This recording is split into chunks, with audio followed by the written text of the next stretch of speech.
Hello everyone my dear friends, कैसे हो आप सब। मैं हूं आयुष जैन और स्वागत है आपका एजुकेट अकॉम्प्लिश्ड लर्निंग के ऊपर।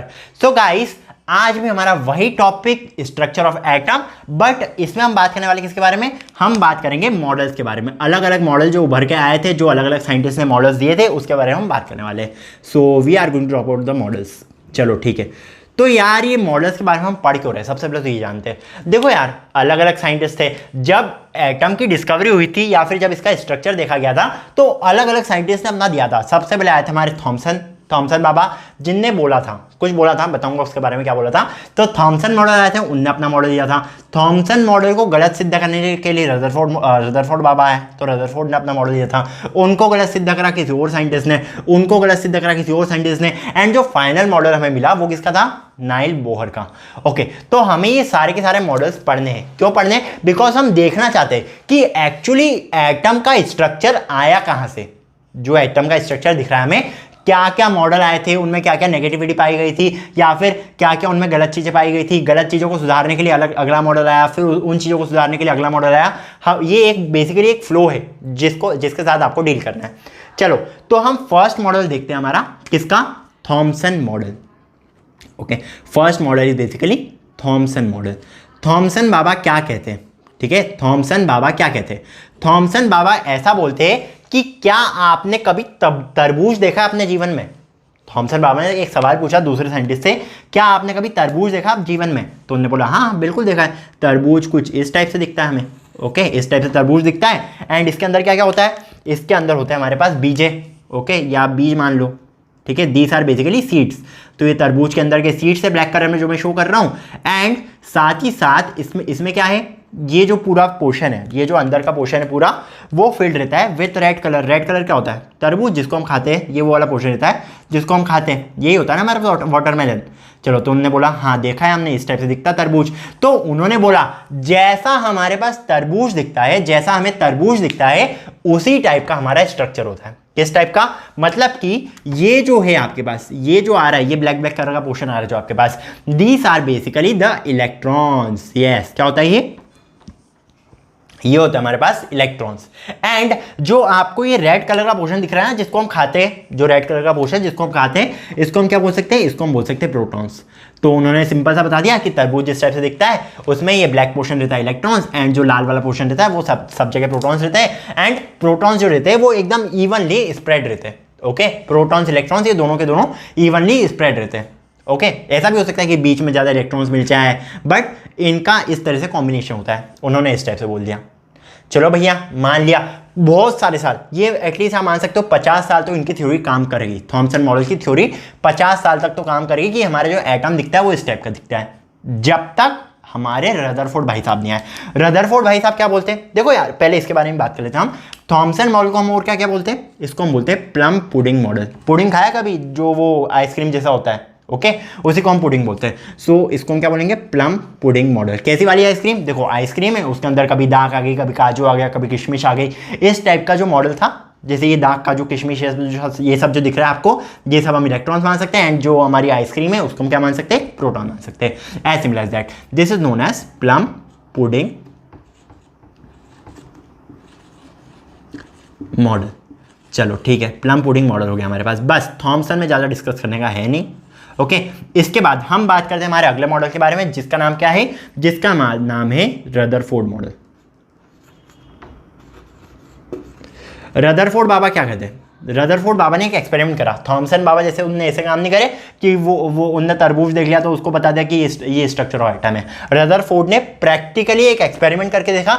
क्या एक्सपेरिमेंट करके देखा, देखो ध्यान से, रदरफोर्ड मॉडल। ओके, रदरफोर्ड बाबा ने क्या करा, रदरफोर्ड बाबा ने यहाँ पे एक सोर्स लिया, ठीक है, this is basically a source. किसका सोर्स है, अल्फा पार्टिकल्स का। अल्फा पार्टिकल्स क्या होते हैं, alpha particles are basically helium 2+ ions, ठीक है, हीलियम 2+ आयंस को हम अल्फा पार्टिकल्स बोलते हैं। अब उन्होंने अल्फा पार्टिकल्स लिए, उन्होंने आगे जाके उन्हें एक गोल्ड फॉइल लगाया, ठीक है, बहुत खर्चा कर दिया यार गोल्ड फॉइल लेने में, बट इसका भी एक रीज़न है। ओके, उन्होंने गोल्ड फॉइल क्यों लगाया, इसका भी एक रीज़न है, बिकॉज गोल्ड फॉइल का वेट थोड़ा सा ज़्यादा हो जाता है, एंड बिकॉज इसका वेट थोड़ा ज़्यादा हो जाता है तो ये अल्फा पार्टिकल्स अच्छे से स्ट्राइक कर पाते हैं। प्रोटॉन्स वगैरह का साइज इसमें बड़ा मिल जाएगा हमें, बस ये रीज़न है और कोई रीज़न नहीं है। तो उन्होंने क्या लिया, इसको हम बोलते हैं gold foil. Okay, this is basically a gold foil. तो अब गोल्ड फॉइल तो लिया हमने, ठीक है, एकदम पतला सा, बहुत ही ज़्यादा नैरो गोल्ड फॉइल है, ठीक है, एकदम पतला सा गोल्ड फॉइल है ये। अब इन्होंने इस पे क्या करा, इन्होंने इस पे ही अल्फा पार्टिकल्स छोड़ दिए, अलग कलर से मार्क कर देता हूँ, इन्होंने इस पे अल्फा पार्टिकल्स छोड़ दिए। देखो अल्फा पार्टिकल्स की जाने की जर्नी है, ये इधर गया, ये इधर गया, ये इधर गया, मतलब हजारों लाखों की तादाद में इन्होंने इसके ऊपर अल्फा पार्टिकल्स छोड़ दिए। अब अल्फा पार्टिकल्स का आपको बिहेवियर देखना है बेसिकली, ठीक है, अल्फा पार्टिकल्स का आपको बिहेवियर देखना है, किस टाइप का बिहेवियर था। देखो कुछ अल्फा पार्टिकल्स, जैसे मैंने इसको इधर छोड़ दिया तो ये सीधा आगे चले गया, ये सीधा आगे चले गया, ये सीधा आगे चले गया, ये सीधा आगे चले गया, ये सीधे आगे चले गया, मतलब कि उनको गोल्ड फॉइल से कोई समझ नहीं आया एंड वो सीधे आगे निकल पड़े अपने। ओके, अल्फा पार्टिकल्स बहुत ही छोटे होते हैं, जैसे कि देख सकते हो आप, हीलियम 2+ के बने एंड सेकेंड एलिमेंट हमारा हीलियम ही होता है। सो अल्फा पार्टिकल्स बहुत छोटे होते हैं। सो वो गोल्ड फॉइल का उनको कोई फर्क नहीं पड़ा, वो एकदम सीधे निकल लिए। तो बाबा रदरफोर्ड ने बोला यार, रदरफोर्ड है ये, ओके रदरफोर्ड है, करेक्ट कर लेना। तो बाबा रदरफोर्ड ने बोला यार ये क्या चल रहा है, पार्टिकल्स तो ऐसे सीधे जा रहे हैं, बट इनमें से कुछ पार्टिकल्स थे जिन्होंने क्या करा, जो आगे तो गए, जैसे कि आप मान लो ये पार्टिकल्स थे, ये आगे तो गए, बट यहाँ से क्या हुआ, ऐसे डिफ्लेक्शन हो गया इसका, ये आगे तो गए बट क्या हुआ, यहाँ पे ऐसे डिफ्लेक्शन हो गया, मतलब कि कुछ ना कुछ एंगल पे इनका डिफ्लेक्शन हो रहा है, आगे गया एंड ये इसका ऐसे डिफ्लेक्शन हो गया। तो कुछ और पार्टिकल्स थे जो इस टाइप से डिफ्लेक्ट हो रहे थे, बट ऐसे पार्टिकल्स कब मिले हमें, ऐसे पार्टिकल्स हमें मिले 1 in 100, मतलब कि 98% आप मान सकते हो, 98% पार्टिकल्स तो आगे जा रहे, एकदम सीधे जा रहे, बट बिना डिफ्लेक्ट करे, बट कुछ पार्टिकल्स ऐसे मिल रहे हैं जो डिफ्लेक्ट कर रहे हैं। Okay, what is this, this is basically deflection. Okay, ये डिफ्लेक्शन आ रहा है हमारे पास, कोई 90 डिग्री एंगल से कम डिफ्लेक्ट कर रहा है, कोई 90 डिग्री एंगल से ज्यादा डिफ्लेक्ट कर रहा है, एंड इसमें से हर 10,000 में से एक, हाँ सही सुन रहे हो, हर 10,000 पार्टिकल्स में से एक पार्टिकल हमें ऐसा मिला जो सीधे तो जा रहा है, रेड कलर से मार्क कर देता हूं इसको, जो सीधे तो जा रहा है बट उसमें क्या हो रहा है, ये ऐसे सीधे गया वो, बट वो वापस से 180 डिग्री का टर्न करके, 180 नहीं, हाँ 180 डिग्री का टर्न करके वो वापस से उल्टा आ गया। ओके, ऐसे गया और ऐसे वापस आ गया, ठीक है। तो इस टाइप के भी 360 डिग्री का, ओके 360 डिग्री का ऐसे जाके ऐसे आ गया वापस। सो इस टाइप के पार्टिकल्स मिल गए हमें। अब रदरफोर्ड बाबा बहुत कंफ्यूज कि थॉमसन बाबा तो बोल रहे थे कि यार प्रोटॉन्स जो है इवनली स्प्रेड है एंड प्रोटॉन्स का मास तो इतना ज़्यादा होता है, तो ऐसा होना नहीं चाहिए था, पार्टिकल्स को क्या करना था, पार्टिकल्स को डिफ्लेक्ट होना चाहिए, बट पार्टिकल्स डिफ्लेक्ट हो ही नहीं रहे, 98% पार्टिकल्स डिफ्लेक्ट हो नहीं रहे, बट यार कुछ परसेंट पार्टिकल्स थे जो डिफ्लेक्ट भी हो रहे थे। तो इसी बात पे रदरफोर्ड को खंत की कि जो थॉमसन बाबा थे ना ये गलत बोल रहे थे, थॉमसन बाबा जो थे ये एकदम गलत बोल रहे थे। असली में अगर हम देखें ना तो इस टाइप का स्ट्रक्चर होता ही नहीं है, स्ट्रक्चर कुछ इस टाइप का होना चाहिए। तो सारे साइंटिस्ट बिगड़ गए स्ट्रक्चर बनाने में, स्ट्रक्चर जो है कुछ इस टाइप का होना चाहिए कि हमारा बीच में क्या है, बीच में होना चाहिए हमारे पास प्रोटॉन्स, यस बीच में होना चाहिए हमारे पास प्रोटॉन्स, एंड ये प्रोटॉन्स हम मान सकते हो कि ये कितनी स्पेस कवर कर रहे हैं, अगर हम पूरे इंडिया को कंसीडर कर रहे हैं, अगर हम पूरे इंडिया को एक एटम मान रहे हैं तो ये प्रोटॉन्स सिर्फ और सिर्फ इंदौर है, बस इससे ज्यादा बड़ा नहीं। ओके, एंड हमारे यहाँ पे कहीं ना कहीं होना चाहिए इलेक्ट्रॉन्स। तो उनने कुछ इस टाइप का डायग्राम दे दिया कि प्रोटॉन्स इधर रहेंगे हमारे एंड इलेक्ट्रॉन्स क्या कर रहे हैं, इलेक्ट्रॉन्स यहां से घूम रहे, बस उन्होंने ये शब्द यूज कर दिया कि इलेक्ट्रॉन्स जो है यहाँ पे घूम रहे तो एनर्जी भी रिलीज होगी, बस इसी का फायदा उठा लिया किसी ने। बहुत सारे साइंटिस्ट हैं जिन्होंने इस बात का फायदा उठाया एंड उन साइंटिस्ट ने क्या बोला कि अगर रदरफोर्ड अगर तुम हमें ये बोल रहे हो कि इलेक्ट्रॉन्स यहाँ पे प्रोटॉन्स अंदर दबे हुए हैं तो ऐसा क्यों होता है कि चलो मान लिया, तुम्हारी बात को मान लिया मैंने, मान लो इधर प्रोटॉन्स है हमारे पास एंड यहाँ पे इलेक्ट्रॉन्स है, ये इस तरह से घूम रहा है, इलेक्ट्रॉन जो है ये इस तरह से घूम रहा है, तो यार जैसे जैसे ये मूव करेगा ये एक्सेलरेट भी हो रहा है, पार्टिकल्स ये मूव भी कर रहे हैं। मान लो ये पार्टिकल यहाँ पे पहुंच गया, कुछ एनर्जी रिलीज करना चाहिए इसको, ठीक है। मान लो पार्टिकल इधर पहुंच गया, इधर भी कुछ एनर्जी रिलीज करना चाहिए, एंड अगर हम एनर्जी को कंजर्व करना चाह रहे तो क्या होगा, ये जो शेल है हमारा ये छोटा होता जाएगा, मान लो ऐसे गया पार्टिकल, ऐसे गया एंड फाइनल स्टेज क्या आएगी, फाइनल स्टेज ये आएगी कि ये पार्टिकल प्रोटॉन के अंदर ही घुस जाए।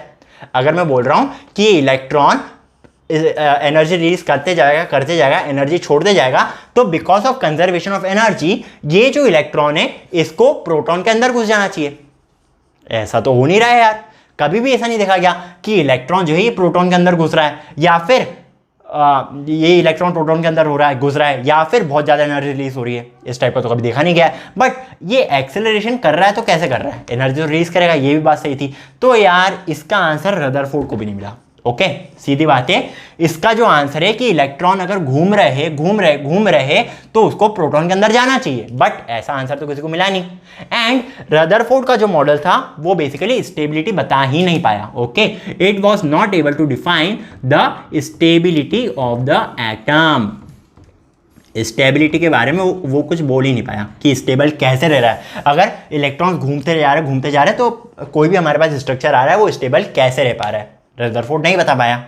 चलो कुछ साल बीत गए, बट इसके लिए रदरफोर्ड को क्या मिला था, इसके लिए रदरफोर्ड को नोबेल प्राइज मिल गया था। क्यों? बिकॉज उन्होंने एटलीस्ट ये तो खोज कर ली थी कि प्रोटॉन जो है वो कहाँ है, प्रोटॉन एकदम सेंटर में है, एंड इलेक्ट्रॉन्स जो है ये ऐसे घूम रहे हैं। ओके, उसके बाद क्या हुआ, उसके बाद हमारी न्यूट्रॉन की डिस्कवरी कर ली गई, न्यूट्रॉन की डिस्कवरी हो गई, एंड बहुत कुछ हो गया। इसी चीज़ का फायदा उठाया किसने, इसी चीज़ का फायदा उठाया थर्ड वाले साइंटिस्ट ने, जिसका नाम क्या है, जिनका नाम है Nile Bohr, NEILS, Niles Bohr ने इसका खतरनाक वाला फायदा उठाया। क्या उठाया बता रहा हूं मैं आपको।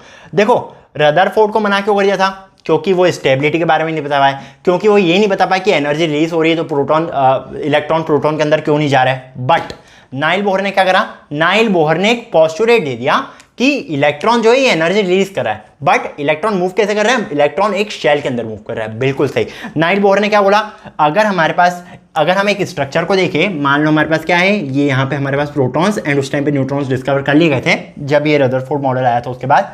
सो ये मान लो हमारे पास क्या है, ये हमारे पास आ रहे हैं न्यूट्रॉन्स एंड प्रोटॉन्स, एंड साथ ही साथ उन्होंने क्या बोला, यहाँ पे रहते हैं हमारे पास शेल्स। ओके, एक परफेक्ट रेडियस के शेल्स रहते हैं। जैसे कि आप मान सकते हो इसका रेडियस क्या आ रहा है हमारे पास, सेंटर से अगर हम इसका रेडियस देखें, दिस इज बेसिकली R1।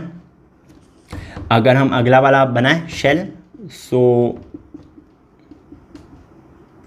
आप मान सकते हो इसका रेडियस क्या है हमारे पास, इसका रेडियस है R2।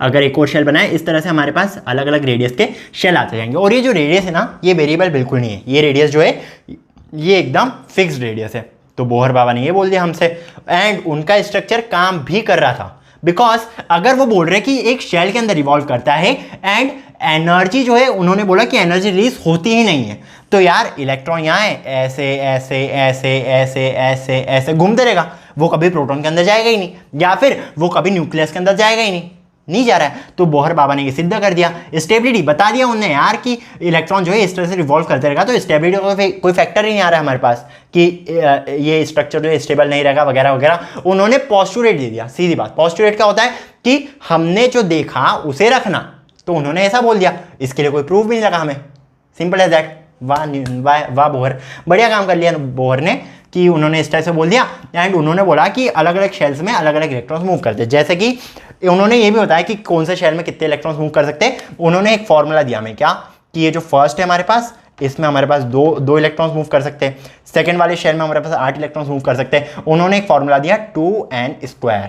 ओके, जैसे कि हमारे पास फर्स्ट वाला शेल है उसमें कितना करेंगे, 1 रख के देख लो, 2 आएगा। सेकंड वाला शेल है, कितने करेंगे, 2 × 2 4 × 2 = 8। सेकंड वाले शेल में 8 मूव कर सकते हैं। थर्ड वाले शेल में 2 × 3² 3² = 9 9 × 2 = 18।